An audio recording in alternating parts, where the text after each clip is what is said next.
Hello everyone. आज की इस वीडियो में हम बायोकेमिस्ट्री की फर्स्ट बुक का फर्स्ट चैप्टर करने जा रहे हैं, जो कि बायोकेमिस्ट्री के कोर्स में आता है, जिस कोर्स को हम कहते हैं बीएससी बीसीएच। बीएससी यानी कि बैचलर ऑफ साइंस, और बी यानी कि बायो, और सीएच मतलब केमिस्ट्री। तो इस वीडियो में आज हम करेंगे molecules of life. Molecules of life कैसे, क्या होता है इसमें, क्या क्या टाइप्स होती हैं इसकी, क्या क्या बातें होती हैं इसमें, इन सारी बातों पे आज हम इन पे गौर करने वाले हैं चैप्टर फर्स्ट से। बायोकेमिस्ट्री हमारी यूज़ होती है बायोटेक्नोलॉजी में, बायो इन्फॉर्मेटिव्स में, केमिकल साइंसेस और micro molecular biology, biological science and medical sciences में भी यूज़ किया जाता है बायोकेमिस्ट्री को। अगर हम बात करें बायोकेमिस्ट्री की टर्म के बारे में, तो बायोकेमिस्ट्री की टर्म दो सब्जेक्ट से मिलके बनी है, बायोलॉजी एंड अपना केमिस्ट्री। बायोलॉजी और केमिस्ट्री को जोड़कर ही हमारी टर्म बनी है बायोकेमिस्ट्री। बायोकेमिस्ट्री में हम पढ़ते हैं, पहले बायोलॉजी का समझते हैं। बायोलॉजी यानी कि लिविंग ऑर्गेनिजम्स के बारे में, लिविंग ऑर्गेनिजम्स के बारे में हम इसमें पढ़ते हैं। एंड केमिस्ट्री में हम उन्हीं लिविंग ऑर्गेनिजम्स का टेस्ट वगैरह करते हैं, केमिकल टेस्ट वगैरह करते हैं इन्हीं का ही। सो बायोकेमिस्ट्री का फुल डिफाइन है, the term biochemistry comes from two basic subjects, biology and chemistry. ये तो आपने सुन लिया। और बायोकेमिस्ट्री एक ब्रांच है साइंस की जो डील करती है लिविंग ऑर्गेनिजम्स और केमिस्ट्री ऑफ लाइफ, यानी कि केमिकल्स वगैरह उनको टेस्ट करने में, क्या वो लिविंग ऑर्गेनिजम्स फुल्ली तरीके से अच्छे से फर्टाइल है, एक तरीके से ठीक है या नहीं, ये चेक करने के लिए हम ये बायोकेमिस्ट्री पढ़ते हैं। तो बायोकेमिस्ट्री एक केमिकली और बायोलॉजी का मिक्सचर है। तो इसमें हमें 4 ब्लॉक्स देखने के लिए मिलते हैं। चारों ब्लॉक्स में 4-4 चैप्टर हैं, तो यानी कि हमें टोटल 16 चैप्टर हैं इनमें, एंड हमें 16 चैप्टर पढ़ने हैं। तो हम वहाँ पे आपको कंटेंट की तरफ चलते हैं। So these are the content. Introduction to biochemistry. First unit is foundation of biochemistry.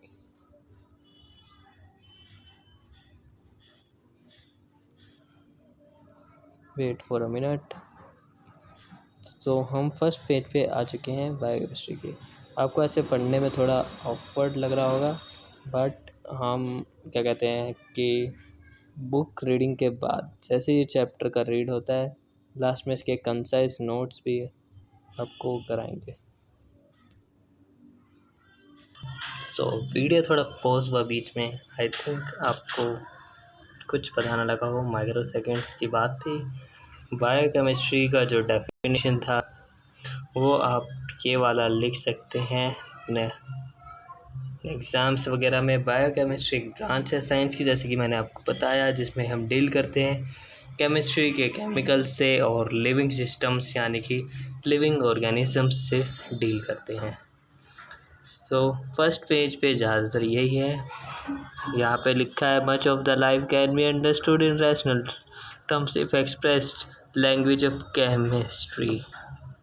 It is an international language, a language for all of the time, and a language that explains where we come from, what we are, and the physical world will allow us to go. यानी कि इसमें लिखा है कि हमें जौन सी भाषा समझ आती है उसमें समझना चाहिए, फालतू की चीज़ें नहीं करनी चाहिए। अपने खुद के कंसाइज नोट्स बनाएं आपकी अपनी भाषा में, तो आपको बेटर समझ आएंगे। बाकी इस पूरे पेज पे कुछ इम्पोर्टेंट नहीं है। मैं आपको फुल जूम आउट करके दिखाता हूँ फुल। देखिए कुछ भी नहीं है इस पेज पे, बस एक डेफिनेशन दे रखी है।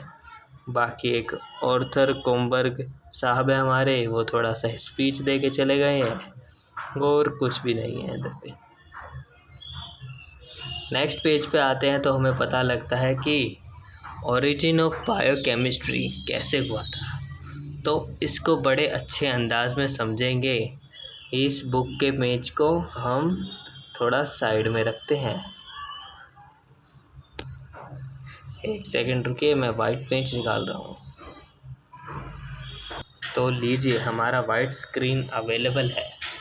तो बात है, कहाँ थे हम? ओरिजिन की बात है कि बायोकेमिस्ट्री सूझा तो सूझा कैसे, किसको सोचा?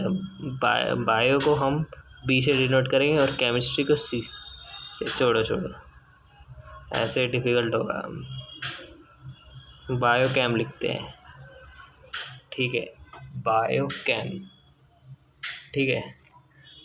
बायोकेमिस्ट्री का आइडिया सूझा तो सूझा, किसे सूझा आइडिया भाई? कोई बता सकता है कमेंट में किसे सूझा? बेल नेटवर्क तो सही है, बट थोड़ा सा कॉल वॉल्स में दिक्कत है, तो इस वजह से हमने फ़ोन को आउट ऑफ नेटवर्क एरिया कर दिया, क्योंकि हमें रिकॉर्ड करना है। तो हम बायोकेमिस्ट्री के ओरिजिन पे थे, तो अब ध्यान से सुनिएगा। बायोकेमिस्ट्री का ओरिजिन 19th सेंचुरी में हुआ था। ये बात है 19th सेंचुरी के पहले की, जहाँ पर एक फ्रेडरिच वोलर नाम के जर्मन साइंटिस्ट थे। बात ध्यान से सुनना, अगर समझ आ जाए तो बढ़िया है, ना आए तो वापस समझाते हैं। एक फ्रेडरिच नाम का आदमी था। क्या नाम था इसका? फ्रेडरिक। अरे वेट अ सेकेंड, इसका नाम था, बुक में गिवन होगा, बुक साथ के साथ देखते रहना वीडियो लेक्चर के। ये लेक्चर बाद में अपलोड होगा, ठीक है?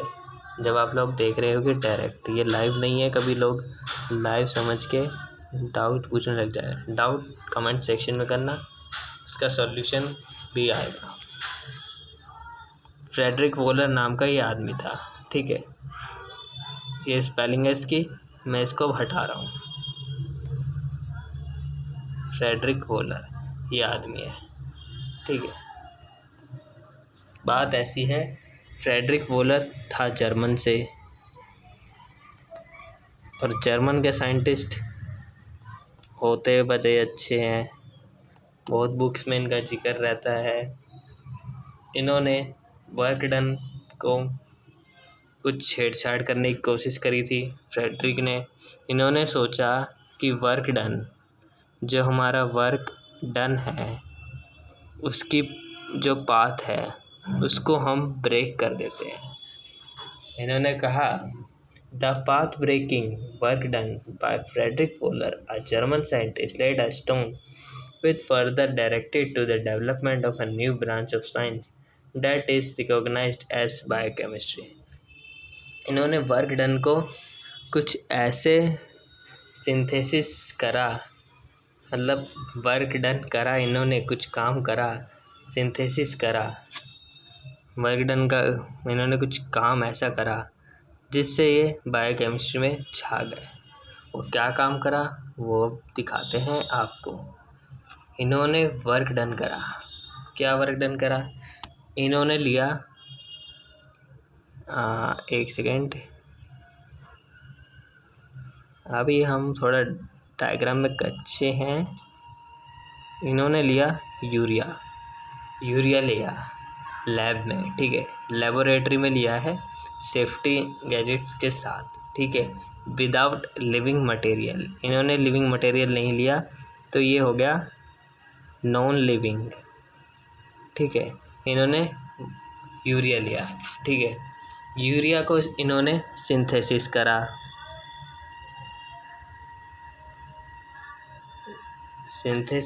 इन्होंने यूरिया को, किसने करा? वॉलर साहब ने सिंथेसिस करा यूरिया का। ध्यान से सुनिएगा, ये बात हो रही है 1828 की, जब इन्होंने यूरिया को सिंथेसिस करा बाय हीटिंग। किससे हीट करा? ये मान लीजिए यूरिया है बीकर के अंदर, ठीक है, और इसको हम ऐसे हीट दे रहे हैं, ठीक है, हीट दे रहे हैं। हीट किससे दे रहे हैं? हम इसको हीट दे रहे हैं बाय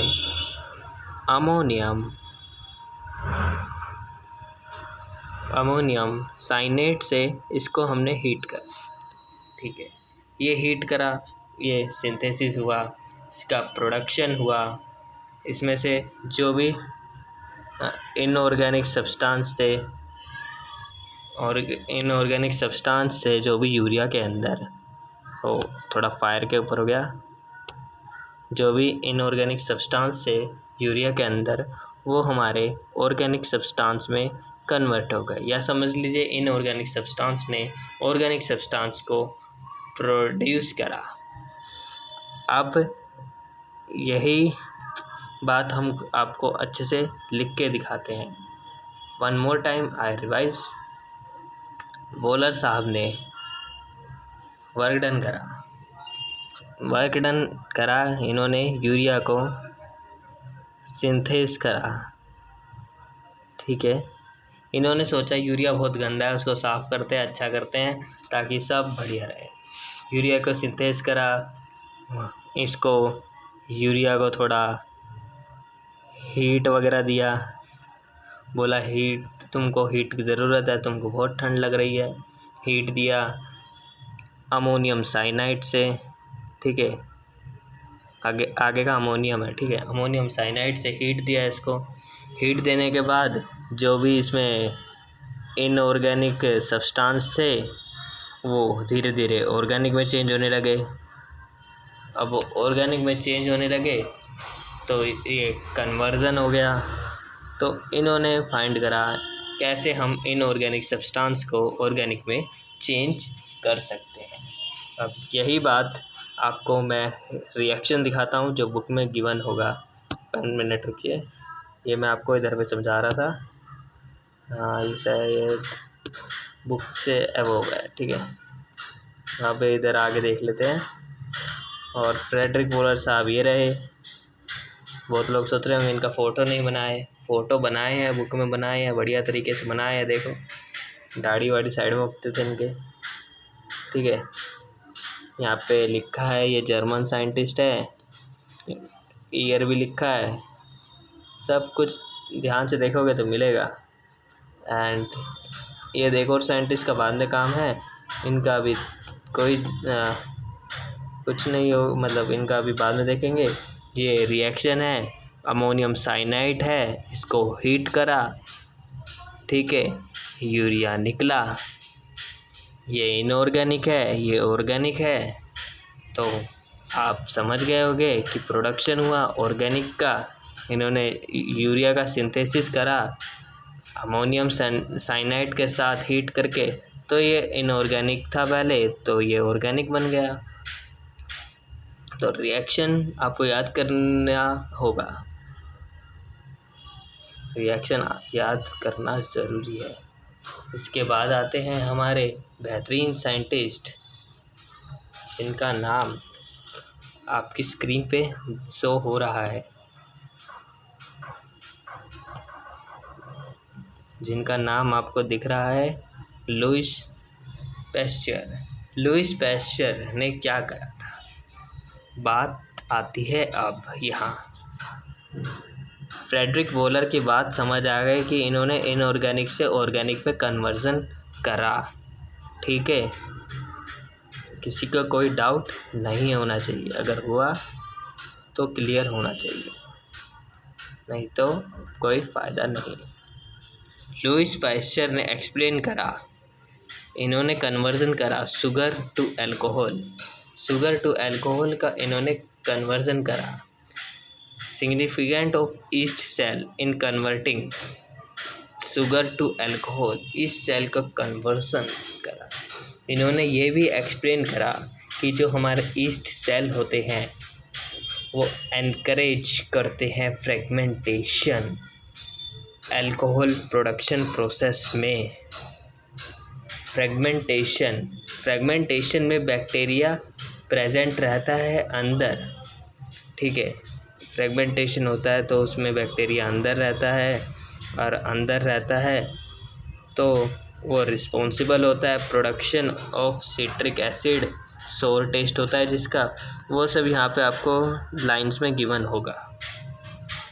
लुईस पैस्चर ने शुगर से अल्कोहल बनाया और ईस्ट सेल को बोला कि तुम फ्रेगमेंट होने के लिए कूदोगे, या मैं कूदा हूँ।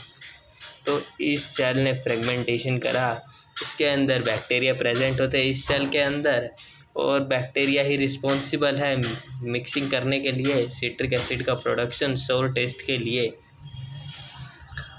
लेटर इन्होंने बहुत कुछ करा, वो भी आपको बताना है क्या। In the process of wine production, इन्होंने वाइन भी बनाई। देख रहे हो, पहले अल्कोहल फिर वाइन, बहुत अच्छे। तो तुम्हें इसी बात पे थोड़ी बहुत तो हंसी आ रही होगी। ये हंसने वाला इमोजी थोड़ा बेकार सा है, पर एडजस्ट कर लेना, क्योंकि अभी क्वालिटी थोड़ी कम है, निखर जाएगी। और ये इन विट्रो की डिफाइन है, साइड में से इग्नोर मत करना, अभी पढ़ेंगे साइड में। बाद में इन ईयर 1897 में एडवर्ड और हंस बुचनर करके दो जर्मन ब्रदर्स आए। मैं बोल रहा हूँ ना, जर्मनी से यार बहुत साइंटिस्ट निकलते हैं, जर्मनी से बहुत साइंटिस्ट निकलते हैं। तो इनके नाम तुम्हें सुनने के लिए पूरी बुक्स में मिलते रहेंगे। जर्मन साइंटिस्ट थे, इन्होंने देखा कि जो ईस्ट सेल का एक्सट्रैक्ट है जो, उसमें क्या है, उसमें इन्होंने देखा एंटायर प्रोसेस ऑफ फ्रेगमेंटेशन। इन्होंने उसमें अच्छे से फ्रेगमेंटेशन होते हुए सब कुछ देखा कि कैसे बैक्टीरिया काम कर रहा है और शुगर टू अल्कोहल बना, सब कुछ इन्होंने देखा लुईस पैस्चर का। और कुछ तो बात गड़बड़ होगी, जब भी तो इन्होंने खोज करी। तो इसी पॉसिबिलिटीज़ को करने के लिए इन्होंने बैचलर ने वर्क करा। इन्होंने डिस्क्लोज करा पॉसिबिलिटीज़ को इन विट्रो की, इन विट्रो का मतलब लैटिन में होता है इन गिलास के अंदर इन्होंने रिसर्च करा। और इन विट्रो को अच्छे से समझने के लिए experiment that perform inside the test tube और outside living system is called in vitro, ठीक है। जो टेस्ट ट्यूब के अंदर परफॉर्म होते हैं या बाहर परफॉर्म होते हैं उसे इन विट्रो कहते हैं। The experiment carried out in living system उन्हें इन विवो कहते हैं, ठीक है। जो टेस्ट ट्यूब के अंदर होते हैं इन विट्रो होते हैं, ओके। तो इन्होंने डिस्क्लोज करा कि जो भी ये पॉसिबिलिटी आई है इस सेल की, ये इन विट्रो कंडीशन में आई है, ना कि इन विवो में, जो कि लुईस पैस्चर साहब मेंशन करना भूल गए थे। अब बहुत लोगों को तो लगेगा कि उन्होंने ईस्ट में खुलेआम कराया है, जो भी इंतज़ाम कराया है, जो भी खोज वगैरह करी है, पर ऐसा नहीं है, ठीक है। और बहुत लोग ये सोच रहे होंगे कि बायोकेमिस्ट्री टर्म किसने कॉइन करी है। बायोकेमिस्ट्री की टर्म की खोज 1903 में करी गई थी, वो भी कार्ल न्यूबर्ग के थ्रू। यही है जो है, इन्होंने टर्म की खोज करी बायोकेमिस्ट्री की इस बुक के लिए, इस कोर्स के लिए जो आप पढ़ रहे हैं। मैंने बोला था 19वीं सेंचुरी से बहुत घोटाला हुआ है और 18वीं सेंचुरी में थोड़ा बहुत है, 19 से ज़्यादा हुआ है। In the first half of 20वीं सेंचुरी में क्या हुआ था, उससे पहले 19वीं सेंचुरी का समझो आप इससे। 19वीं सेंचुरी में तुम लोगों ने देखा कि फ्रेडरिक फॉलर इनऑर्गेनिक से ऑर्गेनिक सब्सटेंस बनाता है, इनसे ओ करता है ऑर्गेनिक, ठीक है। इनसे ऑर्गेनिक बनाता है और ये अमाइनो साइनाइड डाल के और यूरिया को सिंथेसिस करके हीट देता है। और लुईस पैस्चर साहब शुगर से डायरेक्ट अल्कोहल बनाते हैं, वाइन भी बनाते हैं, सब कुछ करते हैं वो, बस ये बताना भूल जाता है कि ईस्ट का जो प्रोडक्शन हो रहा है वो इन विट्रो में हो रहा है, जो कि हमारा बचनर साहब बता पा रहे हैं, जो कि भाई होते हैं एडवर्ड के। ठीक है, ये दोनों मिलके बताते हैं कि ऐसा ऐसा होता है। ईस्ट का फ्रेगमेंट एक्सट्रैक्ट बिल्कुल सही करा है एंटायर प्रोसेस उन्होंने, जो कुछ नहीं करा होगा बाकी इन्होंने इम्प्रूव करा, जो कि यहाँ पे थोड़ा बहुत मेंशन नहीं है।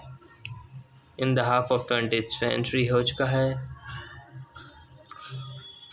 इन ईयर 1937 हंस एडोल्फ क्रैब ने दी है हमको सिट्रिक एसिड साइकिल, जिसको हम क्रैब साइकिल भी बोलते हैं, आई थिंक सो।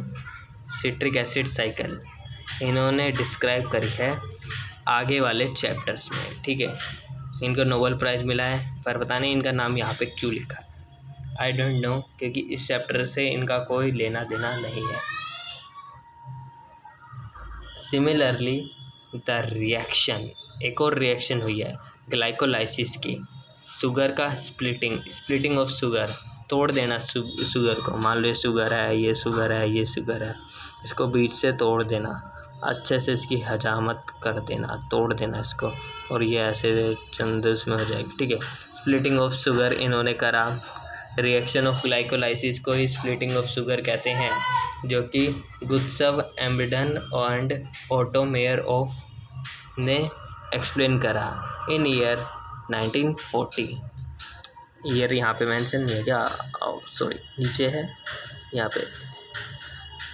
1940 में इन्होंने रिएक्शन ऑफ ग्लाइकोलाइसिस मेंशन करा। अब ग्लाइकोलाइसिस जिसको नहीं पता है वो जाके ग्लूकोज से पूछ के आए, कि ग्लाइकोलाइसिस कौन है।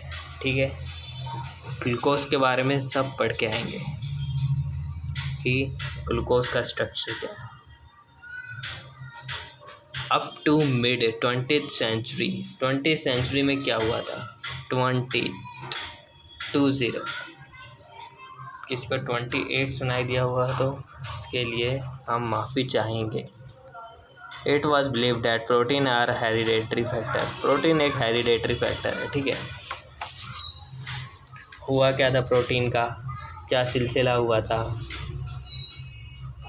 पर जो इनके but the experiment conducted, protein एक हेरिडेटरी फैक्टर है, पर बीच में साइंटिस्ट ने आके उसे परफॉर्म कर दिया। वाह, बड़ा जोक, ये जोक की बात है भाई। कितना ब्लैक, देखो हम ये मानते हैं कि प्रोटीन एक हेरिडेटरी फैक्टर्स है, पर द एक्सपेरिमेंट्स जो भी कंडक्ट कराए जा रहे हैं हर्शी एंड चेज के थ्रू 1952 में prove that DNA is genetic material not protein. ठीक है, हर्शी और चेज ने 1952 में आके दावे के साथ कह दिया कि जो हमारा डीएनए है, डीएनए थोड़ा अभी इन्होंने बस डिस्कवर करा था। ठीक है, इस वजह से ऐसा डीएनए हमारा जेनेटिक मटेरियल है, नॉट प्रोटीन। प्रोटीन हमारा अलग होता है। ठीक है, वो साइड में प्रेजेंट होता होगा कहीं ना कहीं, नॉट पूरा, ये जेनेटिक मटेरियल हमारा। ठीक है, लेटर बाद में इन्होंने 1 साल बाद इनको थोड़ा बहुत पता लगा होगा, कुछ पता लगा होगा, जब तक बहुत देर हो चुकी होती है और कुछ और साइंटिस्ट आ जाते हैं। इन ईयर 1953 में इन्होंने ग्राउंड ब्रेकिंग डिस्कवरी करी, ज़मीन फाड़ देने वाली डिस्कवरी। ठीक है, क्या डिस्कवरी करी इन्होंने डिस्कवर करा 20th सेंचुरी में, पहले तो इनके नाम सुनिए, पर इन्होंने डिस्कवर करा double helical structure of DNA. पहले डीएनए हर्शी और चेज ने डिस्कवर करा कि डीएनए जेनेटिक मटेरियल है। पहले का डीएनए सिंगल स्टैंडर्ड था, ऐसे दिखता था, और जो अब का डीएनए आया है वो ऐसे दिखता है, डबल स्टैंडर्ड। ठीक है, ये डबल स्टैंडर्ड हो गया। जेम्स वाटसन और फ्रांसिस क्रिक ने डबल हेलिकल स्ट्रक्चर बनाया डीएनए का। ये आपको क्लास 12th के एनसीईआरटी में देखने के लिए मिलेगा। कौन से चैप्टर में देखने के लिए मिलेगा, जेनेटिक वाले पार्ट में देखने के लिए मिलेगा, जहाँ से जेनेटिक्स की खोज हुई थी। मेंडल वाले चैप्टर से थोड़ा सा 1-2 पेज आगे भी हो सकता है। ठीक है, NCERTs अपडेट हो गई हैं, जाके चेक इट आउट करो। अगर तुम फर्स्ट ईयर में हो तो NCERT को पढ़ के आना पहले, ठीक है। वहीं से ही सारा मामला संभलता है, और वो नहीं पढ़ के आते तो वहीं से ही सब कुछ बिगड़ता है, ठीक है। हर्शी एंड चेस ने करा है जो करा है, उन्होंने जेनेटिक मटेरियल बताया है। Okay, I think you are confused, wait a second. हाँ, हर्शी और चेस ने बताया है कि DNA जेनेटिक मटेरियल है, ठीक है। एंड जेम्सन, वर्ड्स और फ्रांसिस क्रिक ने बताया है कि double helical structure of DNA भी हो सकता है। तो उन्होंने एक और लेयर बना दी DNA की, वो हो गया डबल स्टैंडर्ड DNA। एंड इसके बाद इन ईयर 1968 में हरगोबिंद खुराना एक अमेरिकन साइंटिस्ट थे, बायोकेमिस्ट थे ये भी। इन्होंने भी BSc ऑनर्स करी है, जो तुम लोग करके बैठने वाले हो। ऐसी रिसर्च करनी पड़ती है, नहीं तो कुछ नहीं होता। इन्होंने जेनेटिक कोड की डिस्कवरी करी और इन्हें नोबेल प्राइज़ भी मिला। ईयर वगैरह ज़्यादातर एग्ज़ाम्स पे पूछा नहीं जाता, अगर आप पढ़ना चाहें तो पढ़ सकते हैं। इनको नोबेल प्राइज़ कब मिला, कॉम्पिटिटिव से रिलेटेड पूछ लेगा, कॉलेज के सेमेस्टर्स में नहीं पूछता। एंड अब आते हैं मेन पॉइंट में, ये है हरगोबिंद खुराना, बहुत ही शरीफ इंसान आप कह सकते हैं ऐसा। इन्होंने सब कुछ बताया है, इधर पे देखो, क्रोमेटोग्राफी, NMR, एक्सरे डिफ्रैक्शन वगैरह वगैरह, इलेक्ट्रॉन माइक्रोस्कोपी और जीन क्लोनिंग। ये ज़्यादातर इन DNA फिंगरप्रिंटिंग की डिस्कवरी भी इन्होंने ही करी थी। तुम्हें क्लास 12 के NCERT में देखने के लिए मिल सकता है ये सब। प्रिंटिंग, DNA फिंगरप्रिंट लिख दिया मैंने, ठीक है। DNA फिंगरप्रिंट हो चुका है। एंड इसके बाद से इस पेज पे कुछ नहीं है, ये स्टार्टिंग वाला interaction of biochemistry with allied branches का कैसे कैसे होता है। बायो सब में कॉमन होती है, केमिकल्स वाला केमिस्ट्री के साथ आ रहा है।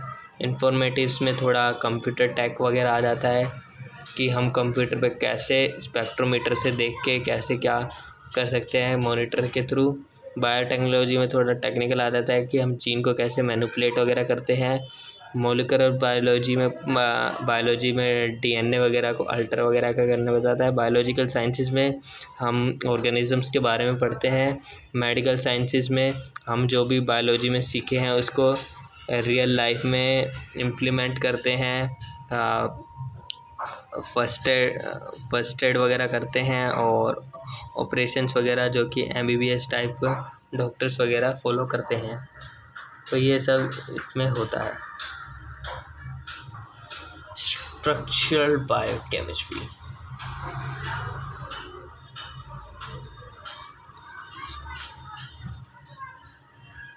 बायोफिज़िक्स का भी यूज़ होता है बहुत जगह, जो कि आप 105 प्रोटीन्स पे देखेंगे, ठीक है, जो कि इसने पहले ही बोल दिया है। ये आप रीड करना चाहे तो कर सकते हैं। बाकी कुछ इंपॉर्टेंट नहीं है। Cell and micro molecular biology भी कुछ इंपॉर्टेंट नहीं है। ये कुछ बनाया हुआ है, डायग्राम है। Biochemistry useful for health and disease. इसमें बताया गया कि अगर आप प्रोटीन वगैरह टाइम पे लेंगे तो आपको डिजीज़ कम होगी या होगी ही नहीं, ठीक है। प्रोटीन वगैरह टाइम पे लें, बढ़िया डाइट वगैरह करें, ठीक है। और बायो इन्फॉर्मेटिव वाइडली यूज़ होता है डिस्कवरी ऑफ ड्रग्स में, ठीक है। ड्रग्स के केसेस में ज़्यादातर यूज़ करते हैं बायो इन्फॉर्मेटिव्स को, जो कि मैंने बताया था कंप्यूटर से रिलेटेड होता है। इसमें कंप्यूटर साइंस प्लस में बायोलॉजी और प्लस में केमिस्ट्री, बायोकेमिस्ट्री, ये दोनों का मिश्रण होके पूरा इसको करा जाता है। फील्ड ऑफ फार्मेसी और बायोकेमिस्ट्री में इसका यूज़ होता है, और बायोटेक्नोलॉजी में। इधर पे आपको SAQ मिल जाता है। अब आप हमको बताएंगे कि SAQ इसका फुल फॉर्म तो छोड़ो, फुल फॉर्म तो कौन ही पूछता है। अब आप हमको बताएंगे कि टर्म ऑफ बायोकेमिस्ट्री किसने कॉइंट करी थी, किसने बायोकेमिस्ट्री टर्म को खोजा था, किसने।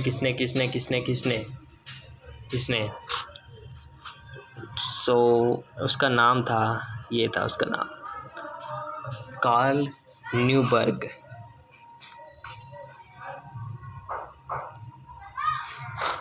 आई थिंक बहुत लोगों को याद होगा ये, ठीक है। जेनेटिक कोड के लिए किसको मिला है भाई नोबेल प्राइज़, बताओ। ये ऊपर वाला भी बताओ, the synthesise urea by using amino cyanate. यहाँ पे आएगा साइंटिस्ट का नेम हरगोविंद खुराना, ठीक है। Bioinformative is widely use for drugs, ठीक है। Was explained by Adolf Krebs citric cycle, okay. And यहाँ पे आएगा अपना inorganic substances synthesised, organic synthesised urea by using amino cyanate, ये आएगा उधर पे, ठीक है। इन्हीं क्वेश्चंस को पूछता है ज़्यादातर एग्ज़ाम्स में एग्जामिनर।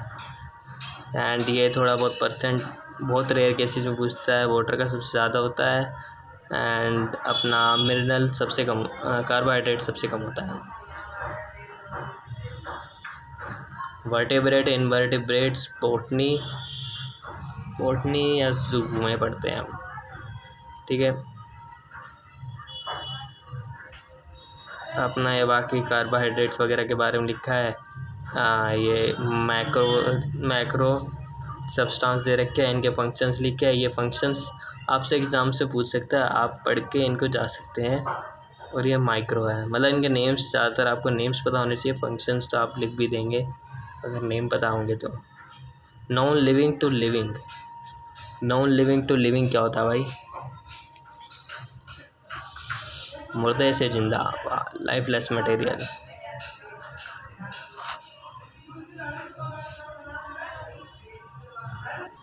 इधर पे देखिए बायोमोलिक्यूल्स दे रखे और फंक्शंस दे रखे। कार्बोहाइड्रेट का क्या फंक्शन है, सोर्स ऑफ एनर्जी है। प्रोटीन क्या करता है, प्रोटीन हमारा फॉर्म करता है स्ट्रक्चरल कंपोनेंट, मायोसिन मसल्स वगैरह, केराटिन ऑफ हेयर बिल्ड कर न्यू सेल्स के बिल्ड करने में मदद करता है। All enzymes are protein. Lipid source of energy है। न्यूक्लिक एसिड हेरिडेटरी फैक्टर है। ये सब बेसिक चीज़ें लिखी हैं। एंड यहाँ पे कन्वर्जन लिखा है वेट का, लेंथ का, कि मीटर टू किलोमीटर क्या होता है, सेंटीमीटर क्या होता है, वॉल्यूम का लिखा है, ये आप पढ़ लेना। एंड अब आते हैं नेक्स्ट क्वेश्चन में। ये बताइए, amino acids are building block of proteins. Polysaccharide are made of nucleotide. Cell is the basic unit of life. True, ठीक है। ये बाकी के 1 मिलीग्राम इक्वल्स टू 100 म्यूग्राम। और चैप्टर का समरी आ गया। सो ये 3 आपके लिए होमवर्क है, ये आप करेंगे क्योंकि सब में अगर मैं सोल्व करके दिखाऊंगा तो आप हो जाएंगे। ये वाला क्वेश्चन बहुत लीस्ट कॉमन है, ठीक है। तो इसका आंसर तो तुम बता ही देते, मैंने डायरेक्ट टिक कर दिया। और इसका आंसर तुमको प्रीवियस के पेज में मिल जाएगा टेबल पे, अगर ना मिले तो। एंड इनके शायद बुक के पीछे आंसर्स गिवन होंगे तो तुम देख सकते हो, बट कोशिश ये करना कि खुद से हो जाए, ठीक है। यहाँ पे बायोकेमिस्ट्री की टर्म लिखे किसने खोजी थी, बायोकेमिस्ट्री बिकम अ लैंग्वेज बन गए बायोलॉजी और मेडिसिन की। ये थोड़ा समरी वगैरह दे रखा है, समरी भी मतलब इतना कुछ खास नहीं है, ठीक है। एक्सप्लेन बताओ सिंथेसिस ऑफ यूरिया वोलर ने कैसे करा था। बायोकेमिस्ट्री का टेबल बना देना, जो क्या क्या इंटरेक्शन हुए थे इनडिसिप्लिनरी वगैरह, केमिकल फाउंडेशन क्या क्या हुआ था, कैसे क्या डिस्कवरी हुई थी, कैसे ओरिजिन हुआ था। बायोमोलिक्यूल्स के 2 मेजर फंक्शंस बता देना।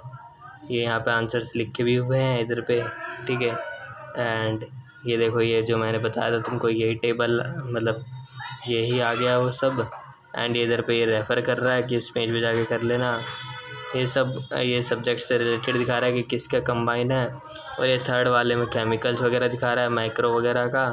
और ये फोर्थ वाले में ये कार्बोहाइड्रेट, प्रोटीन, लिपिड, इनके फंक्शंस वगैरह लिखने होते हैं। ठीक है, बाकी इस चैप्टर में कुछ खास नहीं है। एंड इसके नोट्स हमारे ऑलरेडी चैनल पे गिवन है, वो पहले वाले नोट्स ही, वो आई थिंक इनफ है इसके लिए। एंड तुम लोग चाहो तो हम टेस्ट सीरीज भी कर सकते हैं। एंड इधर पे तुमको मिल जाएगा देखने के लिए, शायद इधर के साइड में कुछ। ठीक है, सो मिलेंगे नेक्स्ट वीडियो में नेक्स्ट चैप्टर के साथ। नेक्स्ट चैप्टर हम आपको दिखाते हैं कौन सा होगा।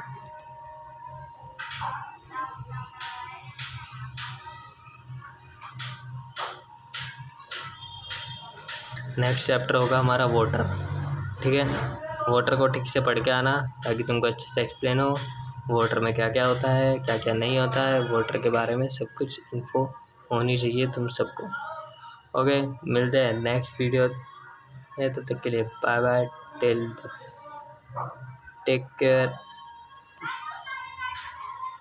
Thanks for watching. ठीक है, बाय बाय।